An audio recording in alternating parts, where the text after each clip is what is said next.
સ્વામિનારાયણ સાક્ષાત્ અક્ષર પુરુષોત્તમ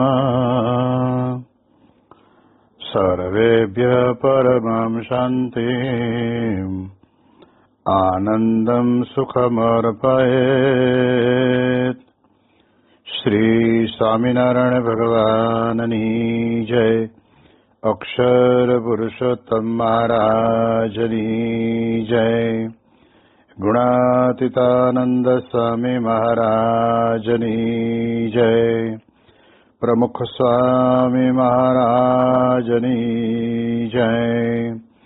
મહંત સ્વામી મહારાજની જય.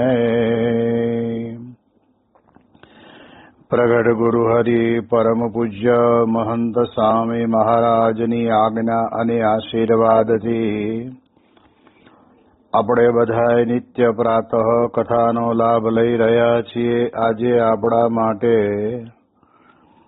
જુલાઈ મહિનાની 23મી તારીખ અને મંગળવારનો મહાપવિત્ર દિવસ છે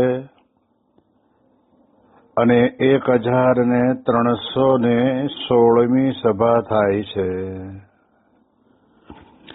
અને કહત હૈ સહજાનંદ એ વિષય ઉપર 967મો દિવસ થાય છે.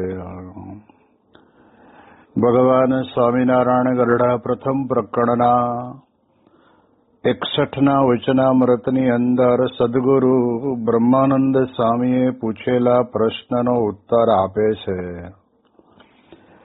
આત્મનિષ્ઠપણે આપણે જીવનની અંદર રહેવું જરૂરી છે, જેથી કરીને ક્યારેય આપણે હરખ શોકની નદીની અંદર ભટકતા ન રહીએ. પરંતુ વિશેષ કરીને મહારાજ અહીં આગળ આપણને આત્મનિષ્ઠાની સાથે ભગવાનની ઉપાસનાની વાત કરે છે. એટલે આપણે સમજી શકીએ એમ છીએ કે 100 રૂપિયા કરતા 1000 રૂપિયા અધિક ગણાય, 1000 રૂપિયા કરતા લાખ રૂપિયા અધિક ગણાય. એમ આત્મનિષ્ઠા અંત સમયે કેટલી કામ આવે. તો આપણને આપણા શરીરની અંદર જે કંઈ નાની મોટી બીમારી આવી હોય અને એ બીમારીની અંદર આપણે આપણા જીવનમાં આત્મનિષ્ઠાના બળે કરીને કે તો દેહના ભાવ છે, દેહ છે તો હાજુ માંદું રહે એટલું કામમાં આવે. પણ અત્યાર સુધીના ઇતિહાસની અંદર આપણે કોઈ શાસ્ત્રોની અંદર એવો પ્રસંગ માણ્યો નથી કે જેને આત્મનિષ્ઠા દ્રઢ થઈ ગઈ હશે એનું અંત સમય કહેતા કે આત્યંતિક કલ્યાણ થયું હોય. કારણ કે આપણે જાણીએ છીએ એ પ્રમાણે કલ્યાણ માટે, મુક્તિ માટે, અક્ષર મુક્તની પંક્તિમાં બેસવા માટે થઈને તો મહારાજ પોતે એટલું જ આપણને કહે છે કે જેમ નદી તરવી હોય તો આવડતું હોય કે ન આવડતું હોય, એ જ્યારે વહાણની અંદર બેસે ત્યારે એને વાંધો ન આવે. એમ ભૂખ, તરસ, તડકો, સુખ, દુઃખ, માન, અપમાન આ બધા પ્રસંગો જ્યારે જીવનની અંદર આવે ત્યારે આત્મનિષ્ઠા જરૂર કામ કરે. પણ મૃત્યુ સમય બહુ વિચિત્ર છે. એનું કારણ છે કે ભગવાનની ઉપાસના વગર આપણા અંતરની અંદર પડેલી વાસના એ કોઈ સંજોગોની અંદર ટળતી નથી. નિર્વાસનિક બનવા માટે થઈને ભગવાનનો આશરા રૂપી વહાણની જરૂર પડશે જ. અને કાંઈ લાંબી વિધિ વિધાન કરવા ન પડે. અને આપણે જાણીએ છીએ કે આશરે આવ્યાના કેટલા બધાના કલ્યાણ થયા છે. સદગુરુ મુક્તાનંદ સ્વામી પોતે એમની કલમ વડે કરીને લખેલા પદોની અંદર આપણને બહુ સ્પષ્ટપણે કહે છે કે પ્રગટને ભજી ભજી પાર પામ્યા ઘણા ગીધ ગણિકા કપી વૃંદ કોટી. વ્રજતણી નાર વ્યભિચાર ભાવે તરી પ્રગટ ઉપાસના સૌથી મોટી.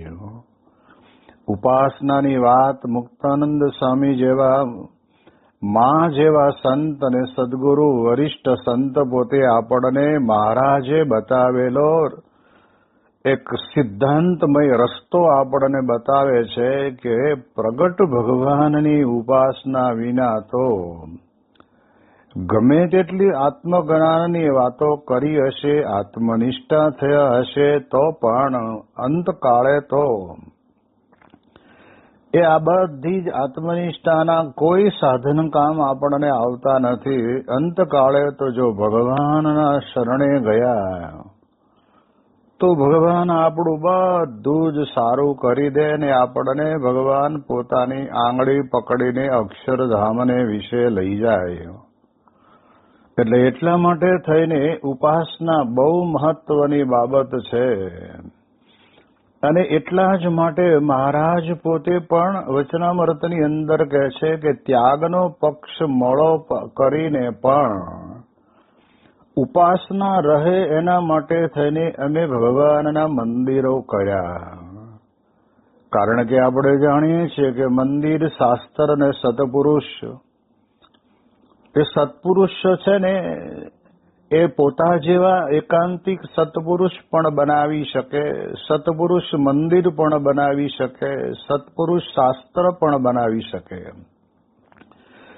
કયા સત્પુરુષ? તો જે સત્પુરુષને વિશે સાક્ષાત પ્રગટ ભગવાન પરબ્રહ્મ પુરુષોત્તમ નારાયણ અખંડ બિરાજમાન છે.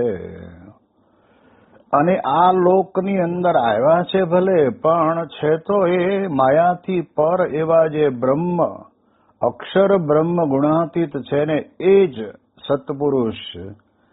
કારણ કે ઘણી વખત તો આ બધા શાસ્ત્રોના શબ્દોની અંદર તો કેવું, જેમ પોતાને ફાવે એમ પોતા ઉપર બધા શિષ્યો ગુરુ ઉપર આવું કહેવાય છે કે વિશેષણ લગાડી દેતા હોય છે. પણ જયારે જોઈએ ને ત્યારે ખબર પડે કે જીવનની અંદર ભગવાનની સાથેનું અનુસંધાન કેટલું છે, માયામાં મન કેટલું લોભાણું છે અને માયાથી કેટલા વિરક્ત છે, એ તો આપણે દુનિયાને વગર જોઈએ પણ અત્યારે પણ ખબર પડે છે. કેટલાકને તો એવો આવિર્ભાવ થઈ જતો હોય છે કે અમે પણ યોગીજી મહારાજના શિષ્ય, એટલે અમારે ત્યાં પણ કહેવાય છે કે એ પરંપરા ચાલે છે. એક નાનો વાડો બનાવ્યો હોય તો એને સાચવવા માટે તો કોકને કોક મૂકવા પડે, જે બુદ્ધિ ચાતુર્યથી અથવા તો પછી પોતાની વાણી ચાતુર્યથી કોઈકને થોડા ઘણાને પ્રભાવિત કર્યા હોય એ બધા ત્યાં ખેંચાઈને રહે. પણ સ્વામી કહે છે કે જેમ આકાશની અંદર કેટલા બધા તારા ઉગે છે, પણ એ તારાનો અજવાળું તો આવે છે, નથી આવતું એવું નહીં, પણ પૃથ્વી ઉપર આવે ત્યારે તો ટમટમિયા જેવો તારો આપણને દેખાય છે. એમ કેટલાક પોતપોતાની રીતે અભિનિવેશના કારણે કરીને સ્વીકારી લે પોતે પણ. જેમ ગુરુહરિ ગુણાતીત ગુરુવર્યો આપણને ક્યારેક એવા બાળકોના નિર્દોષ પ્રશ્નનો જવાબ આપે અને બાળક પૂછે કે બાપા અક્ષર બ્રહ્મ તમે પોતે? એટલે પ્રમુખ સ્વામી મહારાજ કે મહંત સ્વામી મહારાજ આપણને હા પાડે તે કઈ આવિર્ભાવ નથી, અભિનિવેશ નથી થયો. એ સાચા સંતની ઓળખાણ તો ઓળખાવનારા ગુરુહરિ પ્રમુખ સ્વામી મહારાજ, જે ત્રણેય અવસ્થાની અંદર પોતે આત્મસત્તા રૂપે વર્તે અને પાછા પોતાના ઈષ્ટદેવની સાથે સંલગ્ન રહે. કોઈ પણ ક્રિયા કરે ને તો ક્રિયાની અંદર જેમ ગુણાતીતાનંદ સ્વામીએ વાતમાં લખ્યું છે કે માછલી જળમાં રહે, જળમાં ક્રીડા કરે, જળમાં હરે ફરે, જળમાં ખાઈ પીવે, જળમાં ઊંઘે, બધું જ જળ આધારિત એનું જીવન છે. એને બહાર કાઢો ને એટલે તડફડીને મરવા જેવી થઈ જાય. એમ સત્પુરુષ જે પરમ એકાંતિક અક્ષર બ્રહ્મ છે એને તો માયાનો લેશ માત્ર પાસ અડતો નથી. એ તો માયાથી પર છે. માયાને પણ જો ધારે ને તો પણ એને બ્રહ્મ ભાવને પમાડી દેવા માટે સક્ષમ છે. આપણા સત્સંગની અંદર આપણે બધાએ જોઈએ છીએ કે કેટલા બધા એવા સત્સંગીઓ હશે કે મહારાજે કીધું ને કે ભગવાનનું ભજન કરતા જે કંઈ આડું આવીને આવરણ કરે એ માયા કહેવાય. એમ ભગવાનનું ભજન કરવા માટે થઈને ભણી ગણીને તૈયાર થયેલો દીકરો જ્યારે એકનો એક હોય અને સાધુ થવા માટે જાય ત્યારે મા બાપ ના પાડે, આ માયા. પણ કહેશે કે એવા ગુણાતીત સત્પુરુષ પોતે એવા છે કે પોતાના અંતરની અંદર જે ભગવાનનું સુખ ભોગવે છે એના માટે મહારાજ વચનામૃતની અંદર કહે છે, મહારાજ કહે છે કે અમે જેમ ભગવાનના સુખે સુખિયા છીએ એમ આ મારો સંગી છે એ પણ આવી રીતે ભગવાનના સુખે સુખિયા થાય એટલા માટે થઈને એ સત્સંગની અંદર ત્યાગાશ્રમની અંદર આવે છે. અને એવા કેટલા હરિભક્તો ના પાડતા હોય છતાંય પણ છેવટે એમ થાય કે ના હવે સ્વામી બાપાની મરજી જ છે ને છોકરાને સાધુ થવું જ છે તો આપણે રજા આપી દઈએ તો ભલે અત્યાર સુધી મારો દીકરો એમ માનીને બેઠા હતા પણ એ મારાપણાની માયાનો ભાવ અસત્પુરુષની દિવ્યતા ભરી જીવન શૈલી જોઈને અને અંતરમાં થયું કે એક નહીં બે નહીં હજારોની સંખ્યામાં આવી રીતે કેટલા માતા પિતાના દીકરાઓ પણ ત્યાગાશ્રમ સ્વીકારીને મહારાજને ચરણે જાય છે, સત્પુરુષને ગુરુ તરીકે સ્વીકારે છે અને સત્પુરુષમાં પ્રગટ ભગવાન બિરાજમાન છે એમ જાણે છે. એવું સમજાય એટલે કેટલા બધા એવા હરિભક્તો ના પાડતા હોય એ જ પછી સામે ચાલીને દીકરાને જવા માટેની પરમિશન આપે. તો આપણે જાણવું કે ભગવાનને શરણે ગયા તો મારાપણાના દીકરાના પુત્ર કલત્રાદિકની અંદર જે ભાવના આપણને દ્રઢ થઈ ગઈ છે એ ભાવના નીકળી જાય છે.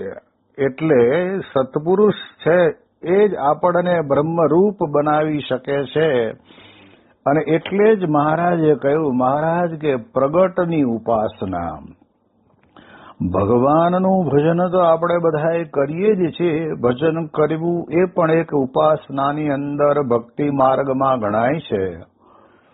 પરંતુ જો પ્રગટ ભગવાન પૃથ્વી ઉપર બિરાજમાન છે અને મને મળ્યા જે સત્પુરુષ એમના દ્વારા પ્રગટ છે એવું આપણને જો બરાબર દ્રઢ થઈ જાય તો પછી સ્વામી કહે છે કે એને બીજું કાંઈ કરવું રહ્યું નહીં.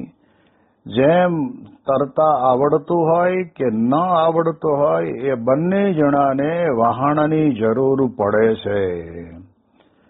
એમ ઉપાસના રૂપી વહાણ આપણા જીવનની અંદર આપણે અંતરની અંદર દ્રઢ કરવું જોઈએ. અને એટલા જ માટે થઈને મહારાજ આપણને આ વચનામૃતની અંદર આવી એક દ્રઢ વાત કરીને આપણને કહે છે કે આત્મનિષ્ઠા વાળો હોય કે વગર આત્મનિષ્ઠા વાળો હોય એ બેયને ભગવાનની ઉપાસના રૂપી વાણનું કામ પડે. માટે અંતકાળે તો ભગવાનનો દ્રઢ આશરો હોય તે જ કામમાં આવે છે. પણ અંત સમયે આત્મનિષ્ઠા કાંઈ કામ આવતી નથી. તે સારું ભગવાનની ઉપાસનાને દ્રઢ કરીને રાખવી મહારાજ આપણને આજ્ઞા કરે છે. આપણે જાણીએ છીએ કે આત્મનિષ્ઠા તો બરાબર સમજવાની છે, એ રાખવાની પણ છે, અને તો જ આપણને ભગવાનનું ભજન કરવાની મજા આવે. પણ એના કરતા એક કરતા બે વધારે એમ એક કરતા અનંત ઘણું વધારે એવું આ ઉપાસનાનો માર્ગ આપણને ભગવાન સ્વામિનારાયણે આપ્યો. એટલે ભગવાન પ્રગટની ઉપાસના કરવી એક સિદ્ધાંત મુક્તાનંદ સ્વામી પણ આપે છે. અને એમ જો થાય ને તો જ આપણે સાચી ઉપાસના કરી કહેવાય.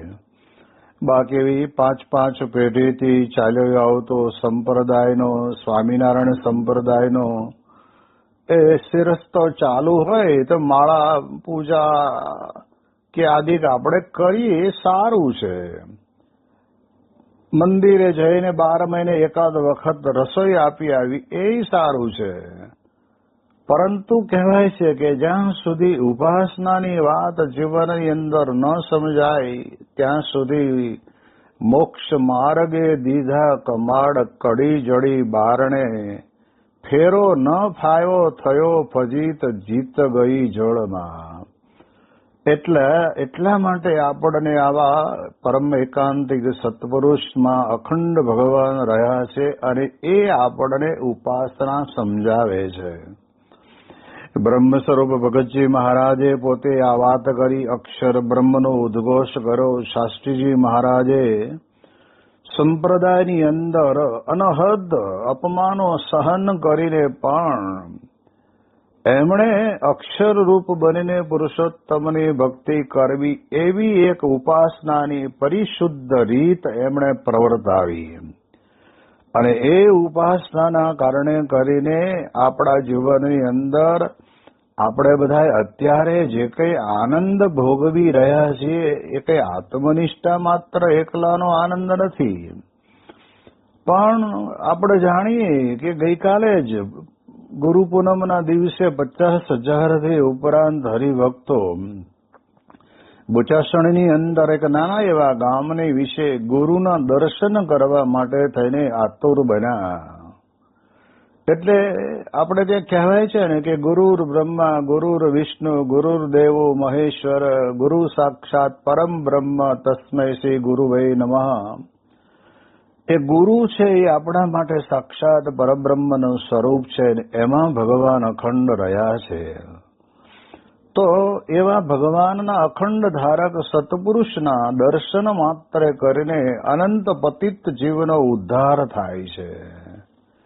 આ એક બહુ જ મોટી વાત આપણને બતાવી છે. એટલે શાસ્ત્રીજી મહારાજે આવો યુગલ સ્વરૂપની ઉપાસના આપણને આપી અને એના કારણે કરીને આજે આ વિશ્વભરની અંદર જે મહારાજના સમયની અંદર દેવો પધરાવીને યુગલ સ્વરૂપો પધરાવ્યા એવી જ રીતે શાસ્ત્રીજી મહારાજે આપણા સૌના ઈષ્ટદેવ ભગવાન સ્વામિનારાયણ અને અક્ષર બ્રહ્મ ગુણાતીતાનંદ સ્વામી એ યુગલ સ્વરૂપને પધરાવીને આપણને એવું કહેવા માંગે છે કે જો આ અક્ષર બ્રહ્મ જેમ મહારાજની સેવામાં અખંડ ઉભા છે અને 3 ગુણના દેહના ભાવથી પર થઈને આત્મસત્તા રૂપે પુરુષોત્તમ નારાયણની સ્વામી સેવક ભાવે ઉપાસના કરે છે, એમ આપણે પણ એવી જ રીતે ઉપાસના કરવી. પણ કરવી કોની?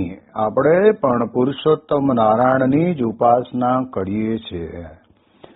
જેને જ્યાં શ્રદ્ધા બેઠી ને ત્યાં કરે એને મુબારક છે. પણ જ્યારે સત્સંગની અંદર આપણે આવ્યા અને આપણને આવા પરમ એકાંતિક સત્પુરુષની પ્રાપ્તિ થઈ અને આપણે બધા જાણીએ છીએ કે વિશ્વભરની અંદર જેમ કહેવાય છે ને કે ઘણા બધા મહાત્માઓ પોતપોતાના સ્થાન ઉપર યથા યોગ્ય બરાબર છે, પરંતુ પ્રમુખ સ્વામી મહારાજ કે મહંત સ્વામી મહારાજ એવા પરમ એકાંતિક સત્પુરુષ એ 3 ગુણથી પર રહીને મહારાજને અખંડ ધારણ કરનાર ને મહારાજનું અખંડ ભજન કરનાર એ સત્પુરુષની આપણને પ્રાપ્તિ થઈ છે. એવું જે ઉપાસનાનું વહાણ આપણને મળ્યું, આશરો મળ્યો, ભગવાનનો મળ્યો, પ્રગટ ભગવાનનો મળ્યો.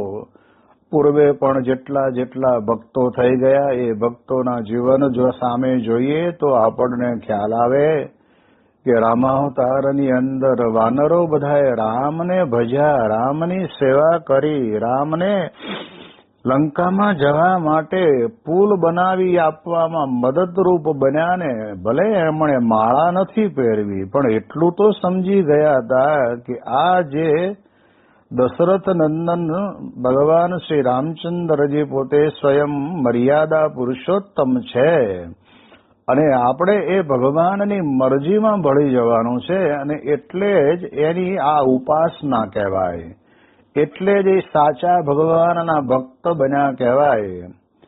એવી જ રીતે આપણે જાણીએ છીએ કે ગોકુળ વૃંદાવનની અંદર રહેનારા ગોપ ગોવાળો અને ગોપીઓ પણ જાણી લીધું એક વખત કે આ ભગવાન સાક્ષાત વિરાજે છે. બાકી મથુરાની અંદર મોટા મોટા પ્રકાંડ વિદ્વાનો યજ્ઞો કરતા હતા અને પાછું આહુતિ આપે ત્યારે બોલતા હતા તો નારાયણ સ્વાહા શ્રી કૃષ્ણમ સ્વાહા એમ કરીને બોલે અને આપે આહુતિ. પણ ભગવાન કૃષ્ણ પરમાત્માએ એમના મિત્રને મોકલ્યા કે તમે ત્યાં જાઓ, મારું નામ દઈને યજ્ઞની અંદર આહુતિ આપે છે તો એમને કહેજો કે તમે જેને આહુતિ આપો છો એ ભગવાનને ભૂખ લાગી છે તો યજ્ઞનારાયણને ધરાવવા માટે આપેલ તૈયાર કરેલો પ્રસાદમાંથી થોડોક પ્રસાદ મને આપો એમ કરીને કહેવા ગયા ને ત્યારે તે વખતે આહુતિ આપવાનું અદ્ભુત કામ એ લોકો કરતા હતા પણ ખબર નહોતી કે આપણે જેને આહુતિ આપીએ છીએ એ તો સ્વયં આ પૃથ્વી ઉપર વિચરી રહ્યા છે અને હોય જ. આપણા તમામ શાસ્ત્રો આપણને કહે છે કે આ પૃથ્વી ઉપરથી ભગવાન ક્યારેય જતા જ નથી. એક આ બીજા રૂપે કરીને આ પૃથ્વી ઉપર ભગવાન પોતે આ લોકની અંદર પધારે છે અને એમાં આ બ્રહ્માંડની વિશે પધાર્યા છે. તો તે વખતના સમયની અંદર બહુ આગ્રહ કરીને કહ્યો ને ત્યારે તે વખતે થોડાક આકળા વાકળા થઈને પંડિતો ખીજાયા ને અળગતું ફાચરું લઈને ભાઈ દોડ્યા, નહીં જોયું હોય તારો ભગવાન. હવે જો ક્રિયા તો કરતા હતા પણ પ્રગટની નહીં. ભગવાન કૃષ્ણને જ આહુતિ આપતા હતા, નારાયણને જ આહુતિ આપતા હતા, પુરુષોત્તમને જ આહુતિ આપતા હતા, પરબ્રહ્મને આહુતિ આપતા હતા. પણ પ્રગટ ભગવાનને આપવાનું ત્યારે થયું ત્યારે એમને મનાયું નહીં. પરોક્ષપણે જયારે ભગવાનને આવી રીતે આહુતિ આપે ખોટું તો નથી પણ એમના જીવનની અંદર એક મોટો પ્રશ્ન આવીને રહ્યો કે પાછળ દોડ્યા, ભગવાનને ઓળખી ન શક્યા.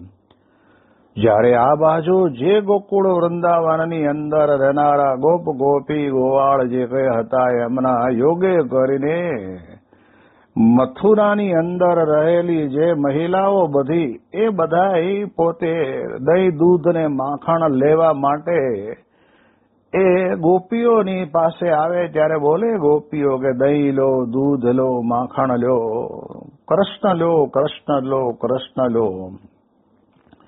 અને ત્યારે એમને પ્રશ્ન થતો કે કૃષ્ણ શું છે? અને ત્યારે કહ્યું કે અમને ભગવાન કૃષ્ણ પરમાત્મા નંદ બાબાને ત્યાં આગળ પ્રગટ થયા છે અને એ મળ્યા છે, એના મય અમારું જીવન અને અમારો શ્વાસોશ્વાસની ક્રિયા બની ગઈ છે. આ ઓળખાણ થઈ ગઈ, પ્રગટની ઓળખાણ થઈ. પ્રગટને ભજીને ભગવાનના ભક્ત બન્યા. તો સ્વામી કહે છે કે અહીંયા આગળ હવે મને ખબર પડી નહીં.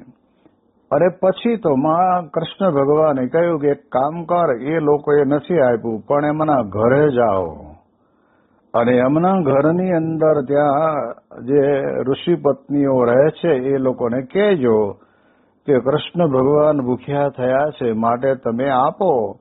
અને તરત જ ત્યાં ગયા અને એક ઋષિ પત્નીના કાને વાત મળી. એકે બીજાને કીધું, બીજાએ ત્રીજાને કીધું, ત્રીજાએ ચોથાને કીધું. આમ ઘણી બધી ગોપીઓ પોતાના ઘરની અંદર ભોજન તૈયાર જ હતું, થાળ લઈ લઈને દોડીને વૃંદાવનની વિશે આવે છે. અને ભગવાનને જમાડે છે ને ભગવાન જમે છે, એ દર્શન એ કરે છે ને એમાં જો ભગવાન પ્રગટ હતા તો પ્રગટનો આનંદ પણ એ ઋષિ પત્નીઓના જીવનની અંદર પ્રાપ્ત થયો. આપણે જાણીએ છીએ કે યજ્ઞ કરનારા એ જે યાજ્ઞિકો હતા એ બધાને ભગવાનને જ અર્પણ કરતા હતા, પણ પરોક્ષ ભાવની અંદર પ્રત્યક્ષ ભાવ જ્યારે હોય ને ત્યારે કહે છે કે અંતરની અંદર એ આપણને જેમ છે તેમ સુખ આવશે. એટલે એટલા માટે મહારાજ અહીંયા આપણને કહે છે કે પ્રગટ ઉપાસના સર્વથી મોટી. હવે આનાથી બીજું કાંઈ અધિક નથી. આપણે જાણીએ છીએ કે અહીંયા બેઠા બેઠા જ આપણને ન પ્લેનમાં બેસવું પડે, ન વાહનમાં બેસવું પડે, અને અહીંયા જ બેઠા બેઠા અક્ષર બ્રહ્મ ગુણાતીત સત્પુરુષ હોય એ એમને અનંત કોટી બ્રહ્માંડની અંદર અને આ બ્રહ્માંડની અંદર અન્ય સ્થળે પણ એમને વ્યક્તિના અંતરની અંદર પરમાત્મા બેઠા છે એવો અનુભવ થાય છે અને એવું સ્વીકારે છે. તો આવા પ્રગટ ગુણાતીત સત્પુરુષ પોતે જે ઉપાસના કરે છે પરબ્રહ્મ પુરુષોત્તમ નારાયણની, જ્યારે પણ કાંઈ પણ સંસાર વ્યવહાર કે સત્સંગની અંદર નાના મોટા પ્રશ્નો હરિભક્તોને આવ્યા હોય અને ત્યારે તે આશીર્વાદ આપે અને પાછા એટલું તો કહે કે અમે ભગવાનને પ્રાર્થના કરશું, ઘનશ્યામ મહારાજ પાસે ગોંડલમાં પ્રાર્થના કરશું, અક્ષરદેરીમાં પ્રાર્થના કરશું. આ પ્રકારે એ સ્વામીશ્રી પોતે પોતાના જીવનની અંદર બધાને આ પ્રમાણે હૂંફ આપે અને વાસ્તવિક કામ થઈ જાય. યોગીજી મહારાજે પોતે અમૃત મહોત્સવ વખતે આણંદની અંદર બાવાજીભાઈ પોતાના ખેતરની અંદર હશે કૂવો અને કૂવામાં પાણી ઓછું થઈ ગયેલું એટલે બાપાને વાત કરી. બાપા કે હાલો અક્ષરદેવીના ફૂલ આપવું, કે એમ કરીને અક્ષરદેવીના ફૂલ આપીને કહ્યું જાઓ કૂવાની અંદર તમે થોડુંક અંદર ડાર કરજો અને પછી કહે છે કે આ ફૂલ પધરાવજો એટલે તમારે ત્યાં પાણી ખૂબ થશે. પણ એ પાણી થશે એ પોતે એવું નથી માનતા કે આ હું કરું છું, એ એમ જ માને છે કે આ અક્ષરદેવીની અંદર સાક્ષાત અક્ષર બ્રહ્મ અને પરબ્રહ્મ પુરુષોત્તમ નારાયણ બિરાજમાન છે. એ જ આ હરિભક્તના મનની અંદર જે સંકલ્પ છે એ કાર્યને એ કરશે. અને વાસ્તવિક આપણે અનુભવ કર્યો તો 2-3 ફૂટ ડાર કર્યો અને પાણી ઉફાળા મારતું આવવા માંડ્યું. એમ સ્વામી કહે છે કે હજારો ભક્તોના તો કાર્ય થયા, પણ સત્સંગની અંદર પણ સંસ્થા ચલાવવાની હોય એટલે ઘણા બધા વિકટ પ્રશ્નો હોય, એમાં પણ સ્વામીશ્રી પોતે ભગવાન ઉપર જ છોડી દેતા. ભગવાન જે કરશે એ સારું જ કરશે એટલો અંતરની અંદર દ્રઢ વિશ્વાસ. એટલે આપણે બધાએ બહુ જ પ્રેમથી સમજવાનું છે કે આત્મનિષ્ઠા તો રાખવાની જ, કારણ કે આત્મનિષ્ઠા એ કરીને ટાઢ તડકો ભૂખ તરક સુખ દુઃખ માન અપમાન એ બધાની અંદર આપણને થોડી ઘણી સરળતા રહે, એ બહુ લાગી આવે નહીં. પણ આત્યંતિક કલ્યાણ કરવું છે એ એક ધ્યેય તો આપણા મનમાં રાખવાનો જ. જેમ ગુણાતીતાનંદ સ્વામીએ કહ્યું ને કે આપણો જન્મ 2 વાત સિદ્ધ કરવા માટે થયો છે, એક તો અક્ષરરૂપ થવું અને પુરુષોત્તમમાં જોડાવવું. આ કેટલી મીઠી વાત છે, અક્ષરરૂપ બનીને પુરુષોત્તમમાં જોડાવાનું છે. તો આવો અદ્ભુત લાભ આપણને આ સત્પુરુષ દ્વારા પ્રાપ્ત થયો છે. એટલે ટૂંકમાં વાત એટલી જ સમજવાની છે કે આપણે ઉપાસના રૂપી વાણની અંદર આપણે બેસી જવાનું. ચલાવશે પણ એ કદાચ વાહન હાલક ડોલક થશે તો એ સંભાળી લેશે એ, અને એ વાહનને ડૂબવા નહીં દે. એમ એવા સત્પુરુષ આપણને મળ્યા છે, એના દ્વારા આપણને પ્રગટ ભગવાનની પ્રાપ્તિ થઈ છે. તો આત્મનિષ્ઠા અંતકાળે કહેતા કે અક્ષરધામમાં લઈ જવા માટે અતિ મહત્વની નથી. રૂટીનની અંદર આપણું જીવન ચાલે એમાં આપણને આધિ વ્યાધિના ઉપાધિના તરંગોમાં આપણને આત્મનિષ્ઠા થોડું ઘણું બચાવી લે, પણ મુક્તિ માટે તો પરમાત્માની ઉપાસના એ જ આપણા જીવનનો ધ્યેય હોવો જોઈએ. એની વિશેષ વાતો આપણે આવતીકાલે કરીશું. શ્રી સ્વામિનારાયણ ભગવાનની જય.